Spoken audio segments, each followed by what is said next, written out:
ബഹിരാകാശ ഡേറ്റാ വിനിമയത്തിൽ പുത്തൻ മാറ്റങ്ങൾക്ക് വഴിതുറക്കുകയാണ് ബംഗളൂരു ആസ്ഥാനമായ സ്റ്റാർട്ടപ്പ് കമ്പനിയായ കോസ്മിക്.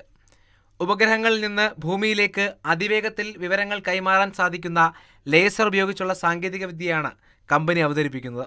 ഡാറ്റ കമ്മ്യൂണിക്കേഷൻ ഒരു ബോട്ടിൽ നെക്ക് ഉണ്ട്. കാരണം ഇത്രയും ഡാറ്റ സ്പേസിൽ ജനറേറ്റ് ചെയ്യപ്പെടുമ്പോൾ ആ ഡാറ്റ എങ്ങനെയാണ് ഭൂമിയിലേക്ക് എത്തുന്നത്? കാരണം സ്പേസിൽ നിന്ന് ഭൂമിയുമായിട്ട് കമ്മ്യൂണിക്കേറ്റ് ചെയ്യുന്നത് ഇപ്പോഴും RF സിഗ്നൽ ഉപയോഗിച്ചിട്ടാണ്, റേഡിയോ സിഗ്നലുകൾ ഉപയോഗിച്ചിട്ടാണ്.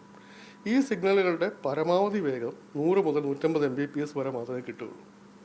ഒരു ഉദാഹരണം പറയുകയാണെങ്കിൽ, നിലവിൽ ഇപ്പോൾ ഗൂഗിൾ മാപ്സ് പോലുള്ള ആപ്ലിക്കേഷനുകൾക്ക് ഉപയോഗിക്കുന്ന ഒരു എർത്ത് ഒബ്സർവേഷൻ സാറ്റലൈറ്റ് ഒരു ദിവസം ജനറേറ്റ് ചെയ്യപ്പെടുന്ന ഡാറ്റ 1 ടെറാബിറ്റിന് മുകളിലാണ്. ഈ സ്പീഡിൽ ഇത് ഭൂമിയിലേക്ക് അയച്ചു കഴിഞ്ഞാൽ 7 ദിവസം എടുക്കും അവസാനം ഡാറ്റ ഭൂമിയിൽ റിസീവ് ചെയ്യാൻ. ഒന്നുകിൽ നിങ്ങൾ ആ ഡാറ്റ ഉപേക്ഷിക്കേണ്ടി വരും, അല്ലെങ്കിൽ ആ ഡാറ്റ ബഹിരാകാശത്ത് സ്റ്റോർ ചെയ്യണം.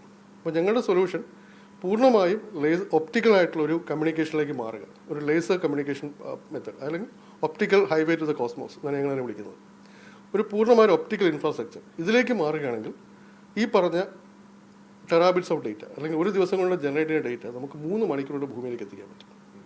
കാരണം ഞങ്ങളുടെ കമ്മ്യൂണിക്കേഷൻ ടെർമിനലുകൾ തുടങ്ങുന്നത് തന്നെ 10 Gbps-ലാണ്. പുതിയ ആശയത്തിന് 32 കോടി രൂപയാണ് സീഡ് ഫണ്ടിലൂടെ കമ്പനി നേടിയത്. ആശയത്തിന് പിന്നിൽ മലയാളിയുടെ കരങ്ങളുണ്ട്. ഇന്ത്യൻ ഇൻസ്റ്റിറ്റ്യൂട്ട് ഓഫ് സയൻസിലായിരുന്നു ഞാൻ ക്വാണ്ടം കമ്പ്യൂട്ടിംഗ് PhD ചെയ്തതും അതിനുശേഷം പോസ്റ്റ് ഡോക്ക് ചെയ്തു. അപ്പോൾ അവിടെ മെക്കാനിക്കൽ എഞ്ചിനീയറിംഗിൽ ജോലി ചെയ്യുന്നൊരു റിസർച്ച് അസോസിയേറ്റായിട്ട് ജോയിൻ ചെയ്യുന്ന ശ്രേയൻസ് എന്നൊരു വ്യക്തിയാണ് എന്നെ ഇങ്ങോട്ടൊന്ന് പരിചയപ്പെടുന്നത്. അപ്പോൾ രണ്ടുപേരുടെയും ബാക്ക്ഗ്രൗണ്ട് ക്വാണ്ടം ടെക്നോളജി ആയതുകൊണ്ട് തന്നെ ക്വാണ്ടം സാറ്റലൈറ്റുകൾ ഉണ്ടാക്കുന്നതിനെ പറ്റിയാണ് ഞങ്ങൾ ചിന്തിച്ചു തുടങ്ങിയത്. ഇത്തരം സാറ്റലൈറ്റുകളുടെ ആവശ്യകത എവിടെയാണ്? പക്ഷേ അത്തരം സാറ്റലൈറ്റുകൾ ഉണ്ടാകണമെങ്കിൽ പോലും അതിന് മുമ്പേ ഒരു ഒപ്റ്റിക്കൽ കമ്മ്യൂണിക്കേഷൻ നെറ്റ്വർക്ക് ഉണ്ടാകണം. അതിൻ്റെ മുകളിൽ മാത്രമേ ഒരു ക്വാണ്ടം ടെക്നോളജി ഞങ്ങൾക്ക് കൊണ്ടുവരാൻ സാധിക്കുകയുള്ളൂ. ഈ ഒപ്റ്റിക്കൽ ഇൻഫ്രാസ്ട്രക്ചർ എന്ന് പറയുന്നത് ഇപ്പോഴത്തെ ആവശ്യം കൂടിയാണ്. നിലവിൽ നമ്മുടെ സാറ്റലൈറ്റ് കമ്മ്യൂണിക്കേഷൻ രംഗം സാച്ചുറേറ്റ് ചെയ്യപ്പെട്ടിരിക്കുകയാണ്. ഇപ്പോൾ നിങ്ങളൊരു സാറ്റലൈറ്റ് ഭൂമിയിലേക്ക് ലോഞ്ച് ചെയ്യണമെങ്കിൽ ഒരു സ്പെക്ട്രം അലോക്കേറ്റ് കിട്ടണം. ഇപ്പം നിലവിൽ അതിൻ്റെ വെയിറ്റിംഗ് ടൈം പോലും 18 മാസമാണ്. പക്ഷേ ലേസറിൽ ഈ പറയുന്ന പോലെ ഒരു തരത്തിലുള്ള റെഗുലേഷൻ ഇഷ്യൂസും ഇല്ല.